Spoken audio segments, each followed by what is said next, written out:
morning, friends. I tried a live before it was too windy. I found some forest cover. I would love to share about the nature of ritual this morning. Today, a podcast episode is coming out. I was interviewed on the We Do Wedding podcast, which is run by wedding planner Regina Burris based in Connecticut, and Kate Berry, photographer, also based in Connecticut. And they're so wonderful, and the concept for their podcast is basically, my dog's like, why aren't you following me? It's windier in the field.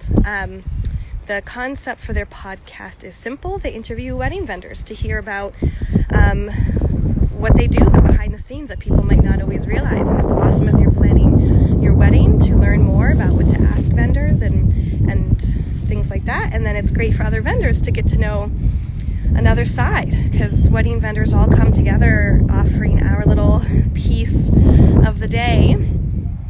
So it was awesome to be on it with them. And when I veered from maybe some of the more typical event-based kinds of conversations to kind of the deeper agenda of work that I do with my clients, and also some of the problematic stuff, difficult family dynamics. I'm always beating the drum that weddings are a rite of passage and that can be forgotten, and why it's been forgotten, and what's possible when we remember that and view our weddings that way. And as part of that, Kate asked me how I view ritual, and as I found myself responding, I realized it's not something that I've put out there a lot. I talk about ritual a lot, but there's a couple facets of how I'm thinking about it right now that might not be typical. And first, I want to share with you a huge influence that got me thinking differently about this. I have the best dog in the world. So a few years ago, I was listening to the On Being podcast with Krista Tippett. Her guest was David Whyte, the famous Irish English poet, and she asked him his definition of poetry. And he said, poetry is language against which you have no defenses. Poetry is language against which you have no defenses. You must hear it. And in processing what he shared, I think I would add a second part to that. And it changes you. You have no defenses against it. And I think he puts it that way almost because maybe you don't want to hear it. There's so many things we don't want to hear. But poetry is when the words come and you have to hear it, and it changes you. And one of the examples he gave was a marital argument. When the thing is said that you can't take back, both people have heard it, you can't take it back, things have changed now that this thing has been said. It can never be unsaid, and the understanding and the dynamic is now different. He also gave the example of someone calling you to tell you that someone has died. And so again, I think that is and the world is now different. Poetry or words you have no defenses against. They change your world when you hear them. So that made me think about my ceremonies and the depth of love story that I write for my couples, which is not just a chronology of their story, but it also, I would dare say, has this kind of poetry in it that David Whyte is talking about.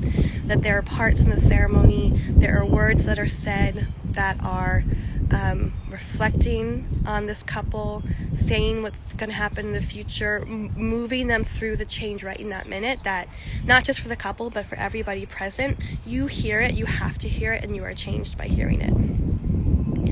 So with that in mind about language and poetry, I would say ritual is an act that changes you.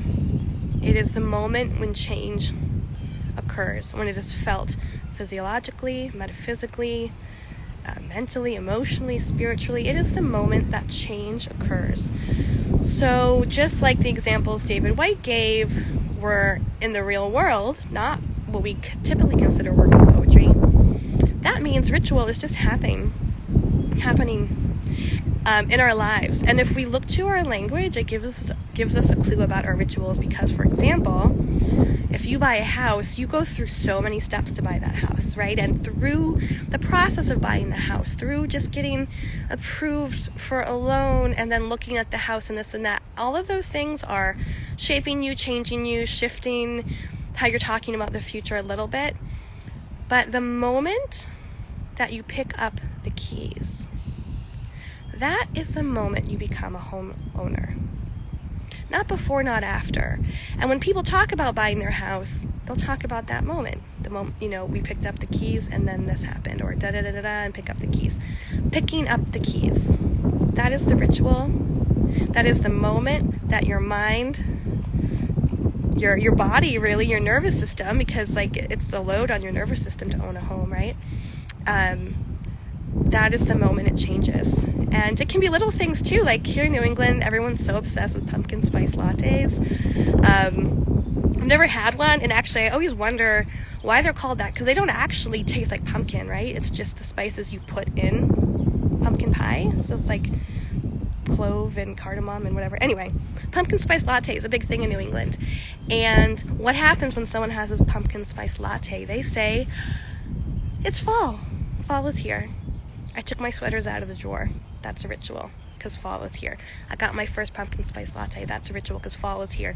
And people complain that pumpkin spice lattes sometimes start too early and Christmas music starts too early. The rituals are happening too early compared to the season, right? So many things in real life are ritual.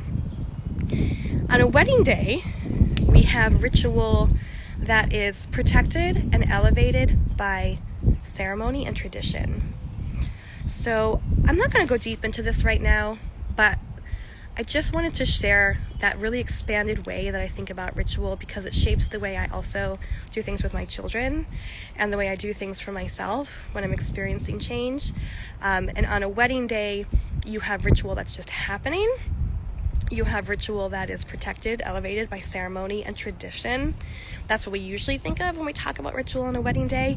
And then there is just a huge amorphous glob of other things that, when Kate was asking me this question about ritual, I think she was pointing to the fact that the understanding and elevation of ritual is kind of complex in the 21st century, American wedding. And what's happening is that some people are viewing things as ritual and some people are not, and some people are viewing the meaning of the ritual differently. This is the crux of intergenerational tension around weddings, aka couples and their parents. The meaning of ritual. So there's different, ritual itself is this whole expanse of acts that change us, and then whether or not we're intentional about them changes our relationship to them. And I will argue that understanding the nature of ritual is the key to crafting a meaningful wedding day. More soon, my friends.